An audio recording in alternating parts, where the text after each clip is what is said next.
Okay, Daddy was never a homeless person with a child, but he was working a good job, working in an oil company, but more like a worker. And he had his associate's degree. He had put himself through college, associate's degree. My sister was little, and he was married to my mom.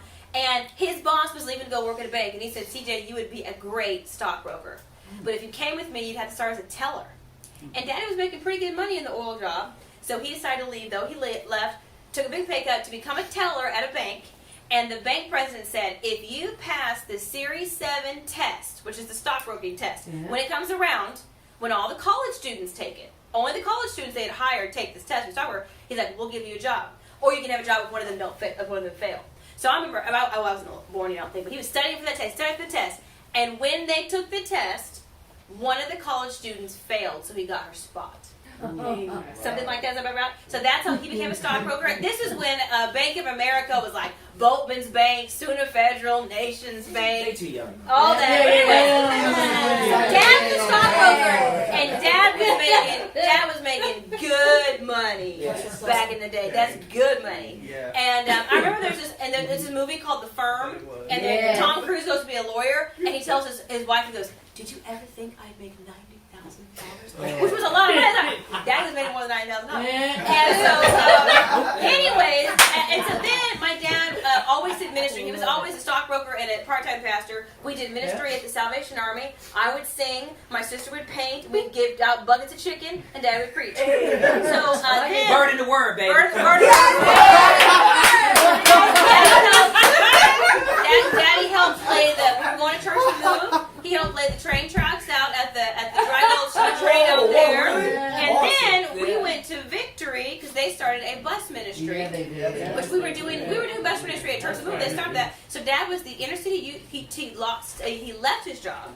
He was the inner city youth outreach pastor for 10 years at Victory. And while he was doing that, he took a huge pay cut, went down to like $30,000. And so God gave him an idea for properties. And so he went and started buying and fixing up and renting out, sometimes selling properties. And I remember saying $90,000 in 90 days, something like that. Yeah. Anyways, and so he did that for about 10 years. And there was, it was good times and bad times in that. But still, that helps sustain us. I was his little property manager. Then Dad went back into working, and now he worked at Nelson Mazda for 12 years, 16 years as the finance, general sales manager. Now he's at Kia doing as the general sales manager. And so, so that's what Dad does. And he had a rodeo program back in the day called Moments of Inspiration. He's a great speaker. And him and I have been the chaplain at street school before together. So as a great support. And he has taught me, I talked to you about the time value of money. So my dad was a stockbroker growing up. So he taught me about money. I had a checkbook when I was like 12. So, very diligent too. That kind of stuff. Watch every time. So today, I do want to say that my computer broke the other day, so I'm showing you a PowerPoint that the date is not updated. I would generally never do that. But anyways, Lauren, you turn that lamp off. So what we're gonna talk about today is how you can start your own company and what form of company you should use and why. Perfect. Is there a clicker? Yes, or I can. It's old She is your school. clicker. We're old school. She's your clicker. You're fine. Is it reach right here? Okay, great. Okay, so forming an Oklahoma business, and I think that like I said, my dad had his own company. It's called Jaira Jacobs Properties. LLC. And so it's great to have your own company if you do it right. And the thing is, here in Oklahoma and in most states, it's very simple to start your own company. That you could start your own company and have your own job as well. So it gets going up. Okay? Okay. So, the number one reason that we put what we do into a company, into a business, is to protect our personal liability. So let me tell you this. If you're selling something, you've started a sole proprietorship. You don't need to file anything, do anything. You started a company. If you, me, and Cerise go out and start selling things together, we have formed a partnership. You don't need to file anything, do anything. Two people selling things for a profit, partnership. The problem with the sole proprietorship and a partnership is that if me and Cerise get sued, all our own personal money is up for grabs in that lawsuit. But if we had a company or a corporation around it, only the company or corporation's assets could be touched in that lawsuit. Okay? That is why we form companies. And that's why Oklahoma makes it so simple. Because we want people to start companies, but also to not go, go to debtor's prison because someone sues them and gets all of their own personal assets. Cash, I'm going to pause you just a second. This is actually Lisa's House Ministries Incorporated. Oh, okay. We are actually set up in the way she's talking about, so that I'm saying some of you are ministry minded, some of you are business minded. Don't check out because you're ministry minded. Your ministry's well, because even a ministry would be under a 501c3, which is what her thing is, which is basically a corporation but more complicated because there's tax stuff involved. Okay. So, anyways, personal liability is if an individual has to pay a business's debts, and when I say your personal assets, your bank account, maybe if you have any property. Anything you have on you, anything of value, that's your assets, okay? So we want to have our liability protected when we're in business. Okay, I just said sole proprietorship. That's one person selling something. You started a business, but your own personal assets are up for grabs if there's any problems. Same thing with the partnership. You probably formed partnerships before and didn't even know you did it. Mm-hmm. You know? Mm-hmm. Now, I want to go back one. Hold on. You could use the arrows on the Wait a minute, just don't. Oh, shoot. I'm going to have to go back. Oh, right here. Wait. Far left. Oh, here. Far left. Or to the left. You can go like. Oh, that's small. Okay. So, there's a couple different forms of partnerships. There's something called a limited partnership.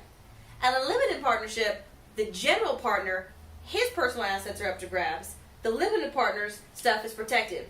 We don't want that either. I wouldn't want to be the general partner in that situation. Right? So you don't want that either. If there's anybody who wants to start a business with you and there's partnership in it, say no. That's a bad idea. Okay, now we have a corporation. A corporation, everybody that's involved, owners, all of their personal assets are protected. But a corporation's a little complicated. It's usually for a bigger kind of business. You're going to have shareholders. There's going to be stocks involved. And when you have a corporation, you need to have a board. You need to have annual minutes. There's some maintenance involved that is good if you have a big enough company. It's better than a partnership or sole proprietorship, but probably a little too complicated for someone to start a small business. But personal assets and liabilities are protected in a corporation. But we're not going to focus on that today because I think that's just a little more than what we need to do. Mm-hmm. We already said partnerships not recommended. Corporations, fine, but more difficult. The limited liability company is where it's at. Cassia, let me interject one thing. Yeah. So, something that your lovely leader said here, and I want to emphasize. I want to speak to the individuals that are in ministry, and then she said something you might be in business. In the Bible, one of the greatest characters or men of God in the Bible is David. Mm-hmm. David was a king. But there was also, in the Bible, there were priests. And so there's a kingly anointing, and then there's a priestly anointing. And when you are in business, the Bible speaks of you as a king. You bring in and back in those days, the king, they fought all the battles, okay? Yeah. But they weren't supposed to fight unless the priests came and blessed them when they went out.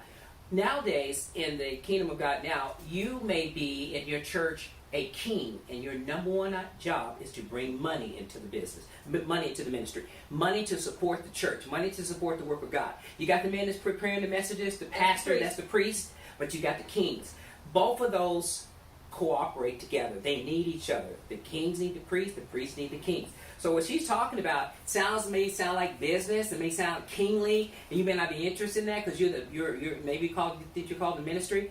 I'm in both. I've been in both, and they both work in concert. Yeah. So don't check out, because if you really want to have a great ministry, you're going to need to be a good king also, or know how to surround yourself with good kingly men and women. Okay. Thanks, Dad. Yeah, because we also, if we're in ministry and people are giving money to our ministry, we want to be good stewards of that money. Yes. So we don't want the ministry to be getting sued and all the money getting sucked up in that. So there's lots of different. Thank you so much, Dad. Okay, so an LLC, pretty much every state has one of these. A limited liability company can be set up many different ways, but generally the people that are owners are called members. Okay, so those members can be someone who I don't have any day-to-day managerial operations in that LLC. Maybe I'm just someone who gets a little finances from that, but they're all called members, and you can set up how you want to do it lots of different ways. It's so simple. You go online and start an LLC with $100 and a computer. You don't need a lawyer to start one. You can file everything yourself, get it started. Every year, you have to pay $25 to keep your LLC active. If you fail to pay your $25 every year, then it just gets pushed to inactive. You want to start it back up, pay your $25, it's active again. Okay, yes. So it's as simple. You don't have to have a board of directors. You don't have to have annual minutes. And that's why small businesses, it's best for them to start under an LLC. So if somebody sues you and you have an LLC, they can't get to your personal bank account. They can't put a lien on your house. Yeah. What do you mean by annual minutes? Okay, so that's back with the corporation. Annual minutes, a corporation, like I said, has to have a board of directors. The board of directors is going to meet once a year, and they're going to make decisions. At that meeting is where business decisions can be made. There's a vote. So everyone votes and makes decisions, and then you file those minutes, and you keep those, and that's how a corporation has to be run. An LLC does not have to have that. And that's beneficial because lots of small companies, you don't have boards, and you don't have all that. Decisions happen on unit. Anyways, so simple to make. Also, I'm not a tax expert, but I would say with an LLC, taxes are more simple. A corporation is taxed, and then the individuals are taxed when they get a money from that corporation, or what's called a dividend. And in LLC, all those taxes can go straight to the members to just be taxed on their own personal income statement. Now, that's a little bit much, but I would talk to a tax person. But once again, it goes back to the simplicity of the LLC, which is why it's attractive for us making our small businesses. Okay, so the procedure. Now I'm going to send you guys this PowerPoint. Great. Okay, the procedure for following for making you're gonna go to the Oklahoma Secretary of State website. Yep. You're gonna do a name search. So if I want to call my business, because I'm on one board, we started a business recently called the Silhouettes. You got to go to Silhouettes. It's downtown. It's for the sneakerhead. Anybody got cool sneakers? So Silhouettes. She had to do a name search. Is there any companies called Silhouettes in Oklahoma? Just in Oklahoma. And in Oklahoma, you had to put LLC in your name. Silhouettes LLC. You can have periods in that LLC or not. Your choice. Okay? So you're going to do a name search. They're going to say yes for your name, no for your name. No just means somebody else has it. And then they're going to ask you to file what's called the Articles of, I think they're called Articles of Organization. It's just a form that you fill out. Not hard at all. You're going to upload that. You're going to pay them $100. It ends up being $103 if you get paid with a credit card. And then you're good to go. Then what you're going to do is you're going to apply for your EIN number. An EIN number is like a social security number for a business. And everything you do with your business, you're using your EIN number. You're going to take that EIN number, you're going to go down to Bank of Oklahoma or your bank of your choice. You're going to open up a bank account with your business. Mine is 080000117. That's the EIN number. Charge extra profit. You're going to get a bank account. You got to don't try to memorize. You're going to get a bank account with that business. You're going to get you some checks with that business name on it. And you're going to do everything you do with your business on that with that EIN number, with that business name. No charge for an EIN number. That's free. Hey. We talked about taxes. I'm not going to go very much into that. It's easy. So look at that and ask a tax professional. Simple to maintain.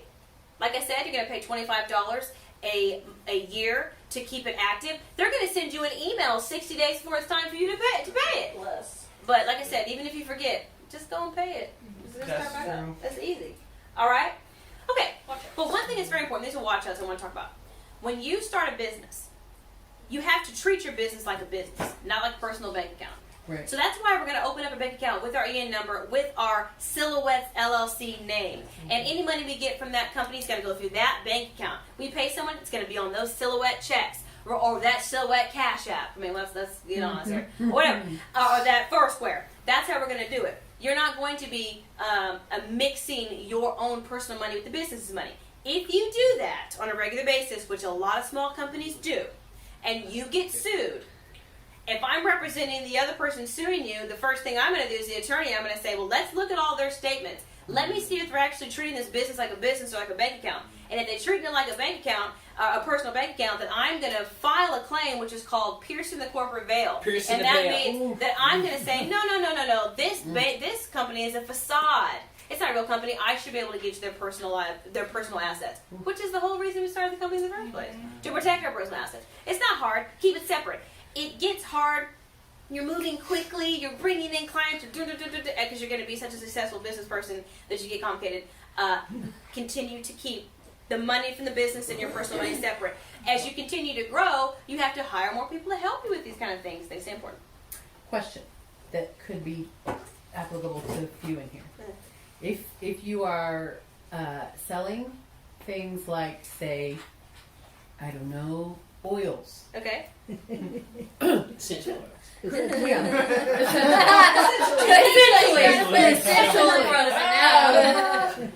So there are a few in here that are doing something like that. Mm-hmm. Do they need to, in addition to being under, like if it's doTERRA, hypothetically, then do they need to be an LLC and set up an LLC somehow? So or is it just doTERRA is its own thing? Does that make? May I ask? Are they selling more than one thing? What now? They're selling stuff for this essential oil company. Oh, I see. So okay. So you're saying that there's another company that's set up. They're selling things for that company. Mm-hmm. As a distributor? Just like a distributor? Yeah. Well, I would. When I worked at Winterton King, we had a lot of people doing that. So there was one particular company I remember in town that they had ownership in that company, and they'd have ownership in their company name. Because one thing that's special about an LLC is that even a member of an LLC can be another LLC. Okay? So yeah, I would, because I would say something like, I am Cassia Carr's, I don't know what you want to call it, but what I do is I sell products for other people. I would still do it. It's just so easy to sell an LLC. Right. No, so I'll have to think of, well, what am I actually going to be sued for? And you'll be surprised. Yeah. You can be sued. Yeah. Right. And someone can sue you even if their case is not legitimate. But I still have to I have to answer the Costs you money lawsuit and file a motion to dismiss, and my argument will be, you ain't got a real claim. But I still have to answer. If someone sues you, you have to answer. So that's what I'm saying. It's so easy to set up an LLC. If you're doing that, I would still have an LLC. Okay. And then when I sign up to sell their stuff, I'm signing up not as Cerise, but as Cerise LLC. Yes. Yeah. Okay. Well, because then, for instance, and I'm hoping this is helpful to any more than just these people. But like, for instance, my mom is married to my dad, who's an attorney. Mm-hmm. He has money. Yeah. She's married to him. Yeah. Everything he has is hers. Mm-hmm. She's selling essential oils mostly because it helps make it so that she can get her own. Yeah. But if somebody were to go, oh, That made me sick. yeah, Or something. and then come after them, Yeah, they're They going go to. after the money. Yeah. right? Yeah, so that they just go after. If it's just you personally, then I would say it's possible that his assets could be scared. because her But name's on the house. if it went straight for the LLC, then it's like what they're going to do is people always try to sue. We say as lawyers, they're trying to get them deep pockets. Right. So like if I got sick from the essential oils, I would sue you because you sold it to me, but then I'd also sell the distributor company, Sure. right? Yeah. But yeah, if you're suing you and it's your LLC, then you know husband's money is not going to be touched because it's just my LLC and I ain't got none in it. So, like, for instance, like, I've been throwing around the idea of maybe making, like, a little, like, a furnishing LLC. Okay. Just do, like, wall art and, like, maybe some furniture. Okay. So, say, like, I get sued. Do I have to have my tools listed under that LLC, or can I guess, to protect them from lawsuit? Like, can I keep that as a personal thing? It's just something that I use for my business. Well, let me jump into that. So I have properties. I used to have 35 or 40 properties I own and manage. I sold most of them. Still got 5 or 6. They're all under the LLC. And if I have an account, like I have a checking account for my LLC, then I also have a line of credit through my LLC. Mm-hmm. So anything that you would, if I was you, I would set something up like that. Mm-hmm. And then anything you buy, art, framework, paintings, brushes, just get it through the LLC, let that flow through that account. And you can even get a set of checks off that, and then everything will be documented from that. That's a good idea to do that. Plus, if you really, really, really keep it long enough, the LLC can become an individual itself. It can even develop its own credit.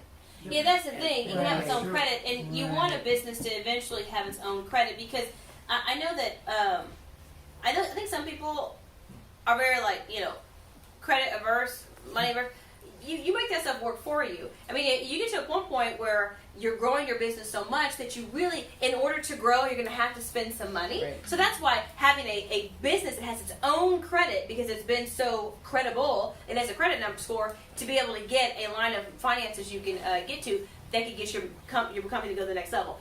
Are you saying that you don't want people to be able to sue you and have access to your tools? Yeah, basically, like, I don't want someone's, like, 4-year-old to sprint into something that I made and they gash their head open and I get sued because their kid didn't open their eyes. And then I mean, take my tools or whatever. I would rather my tools get taken than your personal stuff get taken. so I Well, think, yeah, like- so And we'll general get, liability is going to well, kick in too. There's a whole yeah, lot. I think you should, and if you're concerned about things like this, I would have insurance Mhm. under your LLC as well. I mean, depending on the kind of company you have, you probably should have some insurance that would probably help cover some of those things that you're concerned about. But it's I have to say, I can't think of a reason that having an LLC is a bad idea if you're selling something. If you're operating business, it's so easy. It's always a good idea. It's just if you were like selling dandelions, guys. Do you have to have a trademark and patent before you start an LLC? Oh no. Nope. Oh gosh. If you do, I got a good one. Oh gosh, no. No, you do not. We talked. No, I'm gonna get trademarks. I'm getting there. I'm getting there. Okay. But can I? Sorry, one more thing. I know forgive us. You're talking about just if you're selling things, but what if you're like cutting hair, That's not. a service? Anything you're doing, a service, anything you're doing, you should do it under your LLC because people will be very creative with the way they can come and sue you. Or there's problems. Also, there can be tax benefits, lots of good things. If you get to know it better, I'm not going to take it, like buying your vehicle through your business. Yeah. I mean, there's write-offs, there's reasons that people, and talking to a tax professional would be good for that. And also a business attorney that's sitting down with you. So always a good idea, so easy, just do it and operate everything through it. So don't do it and leave it and do your own thing. Do it and operate everything through it. So if I'm going to cut people's hair and they can pay me on Foursquare, it's going to be Foursquare going to my LLC. Yes? What does it look like to start a credit line for an LLC? Well, you won't be able to start a credit line for an LLC when you first open it. You're going to have your business to be a little credible. Well, the one way that you would do that, though, is that you'd have to be the maker. So it'd be, what's your first name? Anthony? Anthony's LLC, and then Anthony Johnson. You'd have to be like the guarantor on it.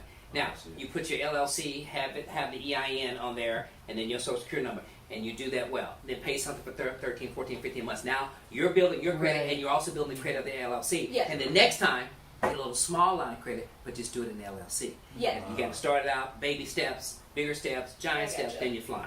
Got it. Love it. Got it. Okay, I got to keep going. Sorry. Good question. We're like But sponges. I'm gonna send you this. Oh, what did I? Oh, these are my questions. It's okay. It was like a game. But what do I mean by personal liability? That's your personal assets. Which organizational structures do not limit your personal liability? Do not limit your. LLC. Which Which organizational structures would make you susceptible to getting your personal assets being touched? Corporations. Partnerships and sole proprietorships. Okay. What needs to be filed to form a sole proprietorship or a partnership? None. That's right. You got it. That ain't okay. Okay. Let's keep going. Okay. Pass the test. This is. I don't know. This is if you have employees. I mean, this is kind of jumping the gun.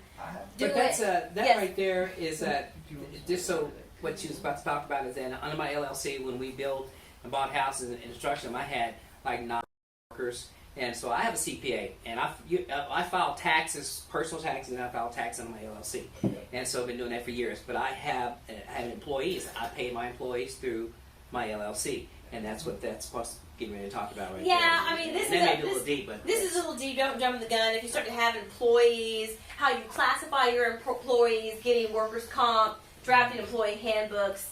Oklahoma's an at-will state. I'll talk a little bit about this stuff. When you work for you have employees, you have to classify them as exempt or non-exempt.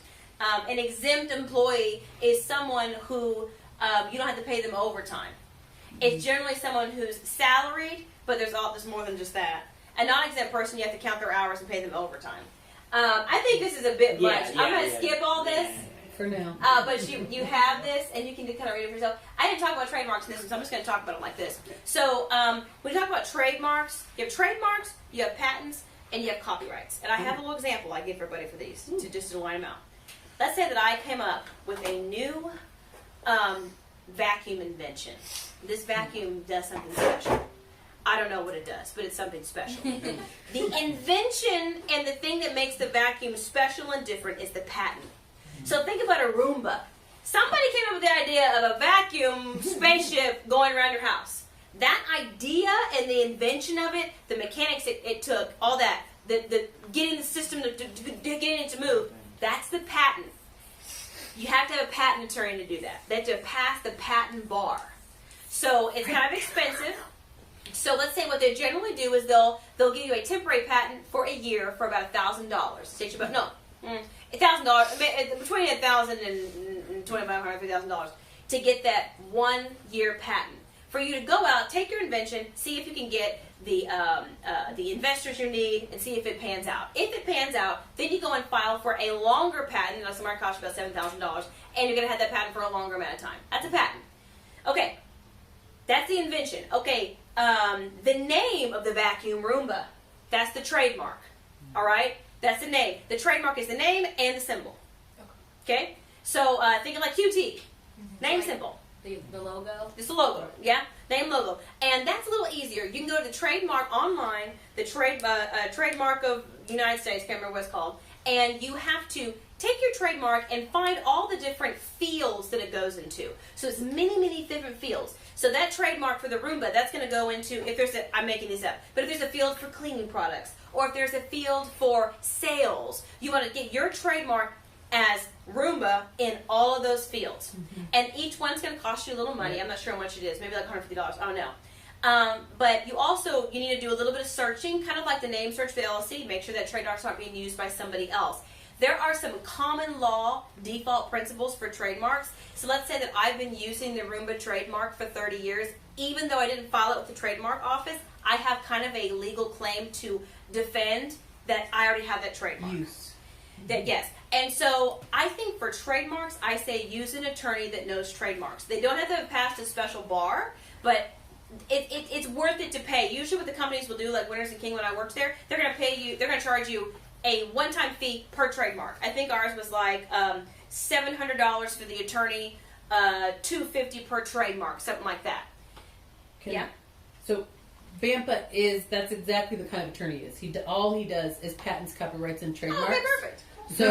So if any of you wanted to talk to him about that, first of all, have time, because you will be there a while. You need to talk. If you ask one question. But it will be well worth it. So if you have the first something, meeting is free. He will not charge you Aww. to tell you he won't. And anyway, and he loves you guys, so he wants you to do those kinds of things.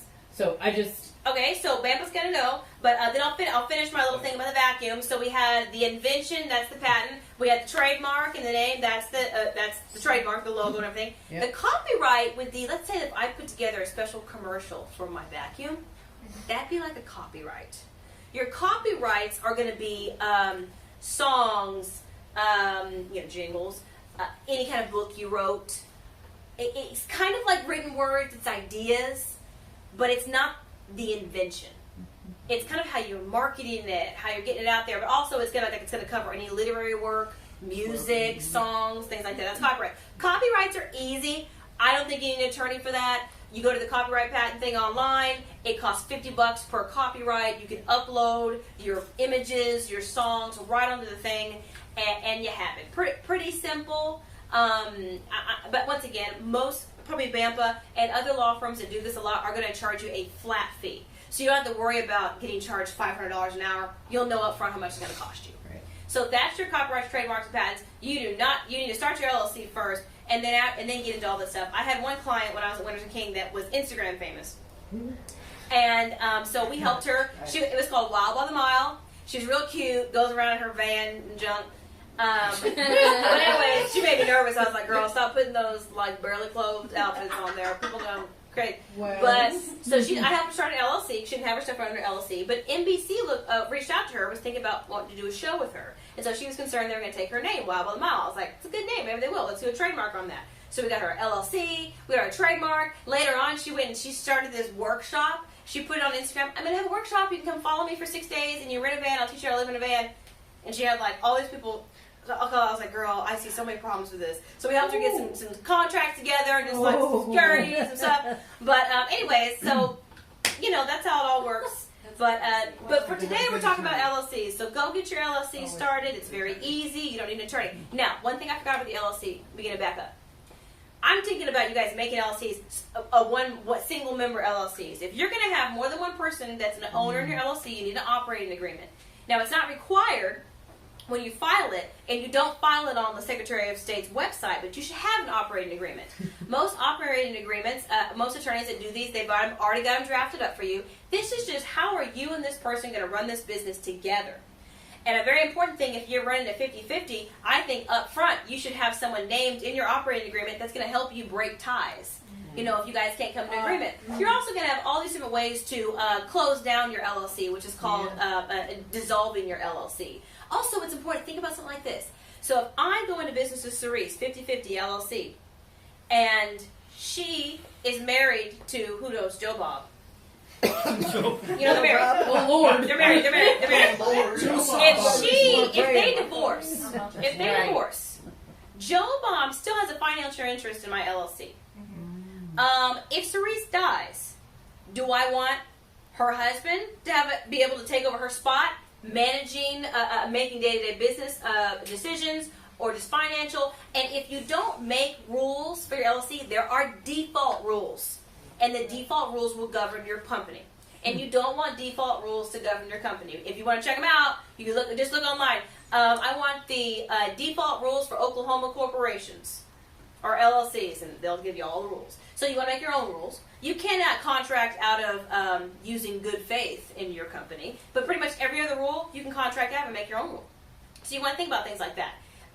It's hard to do that. So with operating agreements, I think if you need an operating agreement, it's good to talk to an attorney. Yeah. Like, tell me all the different scenarios this can play out. If I'm doing business with this person, I want to put up front. It's always good to get your operating agreement, your decisions made up front, because your friends are your friends until you go into business with them and come back. Dad used to tell me, your friends are your friends until something happens to their kid at your house. Yeah. So, anyways, It's true. So LLCs, operating agreements. Do you have any questions? I have a question. So, let's say business that's on the docket for me is multimedia, photography, graphic design, Okay. those types of things. Right now, that's just a super side hustle. Okay. Still working a full-time job, doing stuff here. Mhm. So, what does that look like from a business standpoint? If I get that LLC, is there like a certain number you have to hit with income before you pay taxes on it, or like what? Well, like I what said, does all that look LLC, all the income you get from LLC is going to pass just straight to your personal taxes. That's Okay. that's why LLCs are very attractive to someone Okay. with a small business, because it makes it easy when you do Right. You're- pass through tax. And you put it on your schedule. I'm not even gonna say anything about, because I'm gonna say things wrong. I did write some stuff on these slides, but yes, your taxes are pretty much gonna be the same. So that's really easy. It's a good idea, though, to even on your side hustle to start an LLC, because that's how side hustles become your main hustle. Yes. So whatever you give attention Yeah. to, it gives back to you. Now, Doing and LLC. if you're doing, let's say that you're doing photography and going to weddings, I don't know how much, because I'm not an insurance person. I'm not sure how much insurance things cost. Sometimes I think that when you're going onto someone else's property, it's kind of good to have some sort of professional liability insurance. Sure. Things like that. I mean, I work at Williams, and I look at all the contracts for all the vendors, even down to the guy coming to mow lawns. I'm even going to have the lawnmower have professional liability insurance. Not every person you're doing weddings for is going to ask you those questions, but it's something to look at as your business grows. If I'm going into somebody else's property, it's good for me to have some sort of insurance. Because yeah, sure, I could fall. I don't know what could happen. One other thing, by having an LLC though, it gives you more. It makes you more legitimate. Yeah. And you got Yeah, your, right. you got your own LLC checkbook. Mhm. Get your little website. Get your website. Sharonda's videos and media. Let me make it look good. You know, have your little phrase down there. My LLC at John Jacobs Properties. God will provide a home for you. Bam. And that's Also, guys, this is important. This is a special nugget.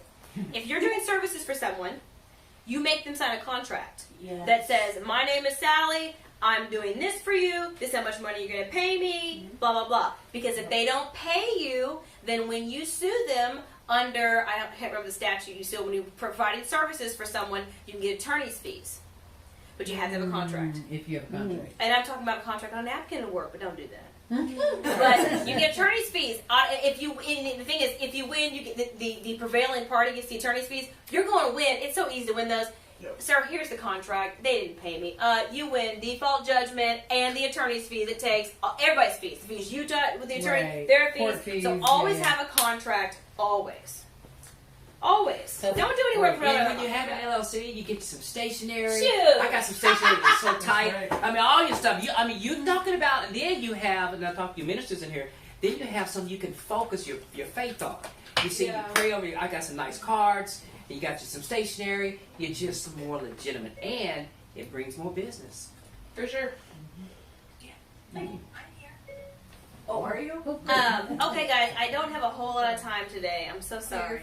But I have this for you. So I sent it to her. Send it to whoever you want. I made it myself. So I don't see any reason why you can't send it to everyone. Not copyrighted. And I wrote on there, ask a tax professional. Yes. I am not a tax professional. I am not an insurance professional. But I'm just saying that those kind of things are, important. So. Did anybody? She has just yep. Can you have like multiple LLCs for like Absolutely. the same company? Yeah. Like liability purposes, like Uh-huh. keep your wealth in one LLC Uh-huh. and run another LLC to like, you know what I mean? Yeah, you can because, like I said, LLC, a member of an LLC can be another LLC. A lot of people do that for properties, like his properties. That's A lot of what I people was do that. thinking. Yeah, they're like, okay, so I'm going to open it. I'm going to have this, and sometimes it'll say the address is the LLC because if something happens, is this particular house, a deal goes through, I'm getting sued. Only this house is Only up for that grabs. house, yeah. Oh yeah.